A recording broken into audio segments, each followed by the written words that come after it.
سلام دوستای عزیز، سارا هستم. شما را بسیار خوش آمدید میگم به این ویدیو. امیدوارم بچه هستین جور و صحت سلامت باشین. من تشکری میکنم از شما که ویدیو را بردید انتخاب کردین.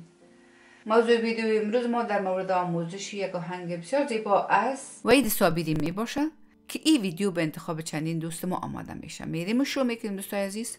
متاسفانه در مورد کمپوزیشن از این آهنگ که کمپوز از کی است و شیر از کی است من معلومات ندارم. اگر شما میفهمیدین لطفاً این موضوع رو با ما همچنان در جریان بگذارین دوستای عزیز. میریم شروع میکنیم. این آهنگ ما میخوایم که از اف بخونم.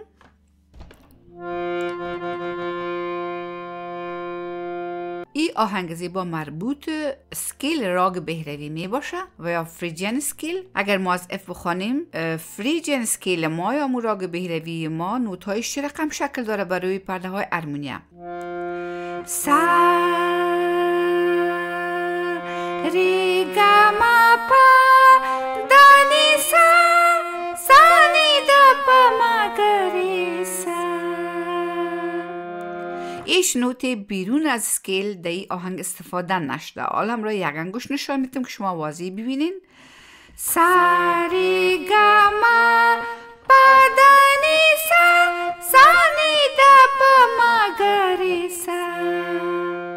یعنی که از این نوت ها ای آهنگ جور شده. وحید جان صابری آهنگ در یک محفل مجلسی خوانده، کدوم برنامه تلویزیونی بوده. امورا ما گوش کردم، من نمیفهم که آیا ایرا ثبت تلویزیون رادیو اینام کرده بوده یا نکرده بوده، نمیفهمم. در اونجا که ما شنیدم من انتروی به خصوصی نشنیدم.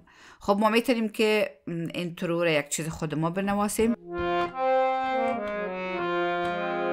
میتونیم امی رقم ساده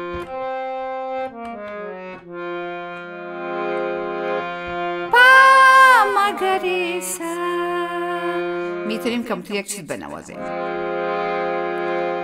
آهنگ از پشور میشه، از اینمی F ماینر کورد از پشور میشه.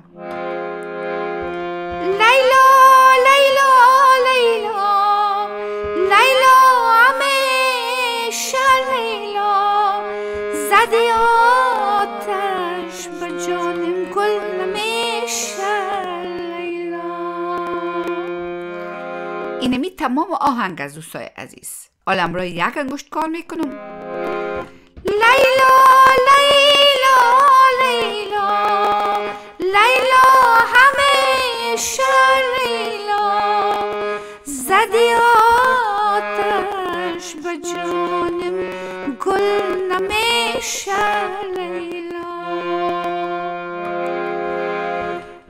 زدی آتش به جان ناتوانم لیلا که می سوزد تمام استخوانم لیلا.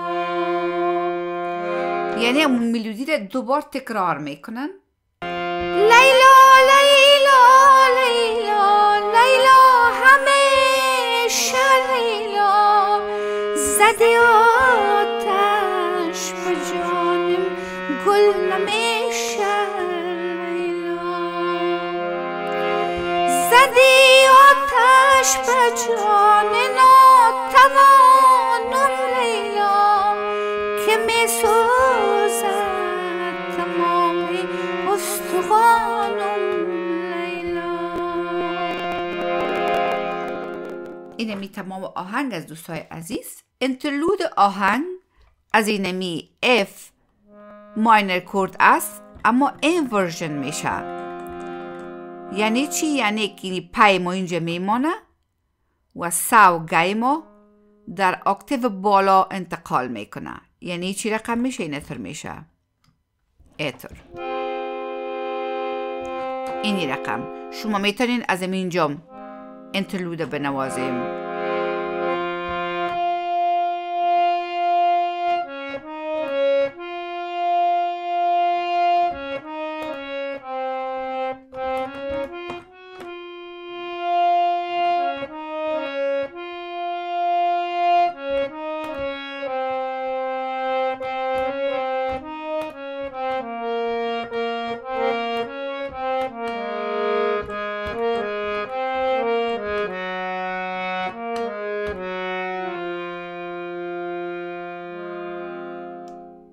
امی انترلود آهنگ است. عالم را یک انگشت کار میکنم.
امی تمام آهنگ از دوستای عزیز ریتمی که در این آهنگ استفاده شده 7-8 تایم سیگنیچر است. میریم و در مغولی ما را تمرین میکنیم.